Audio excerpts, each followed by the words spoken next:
Coco Martin, susubukan si Angelica sa Batang Quiapo.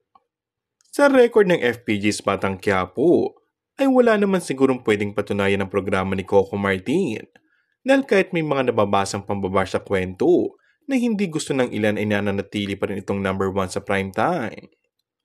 Aware naman si Coco sa mga feedback ng viewers, kaya nga sa pagpasok ng book 2 ng Batang Quiapo ay maraming pasabog na kwento na sakto sa kasalukuyang nagaganap sa bansa ang napapanood ng mga tao.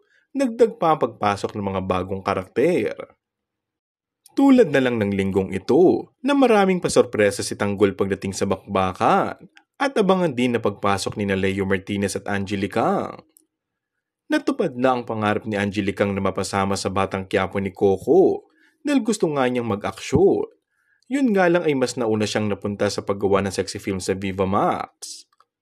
Pero mukhang change image na ang sexy star dahil gusto niyang ipakita na hindi lang pagpapakita ng katawan ang alam niyang gawin, kundi may iba pa. Samantala, ayon sa source, ay parang hindi pumayag ang aktres na si Julia Montes na magkaroon ng mainit na scene ng boyfriend nitong na si Coco Martin sa Viva Max Queen na si Angelica.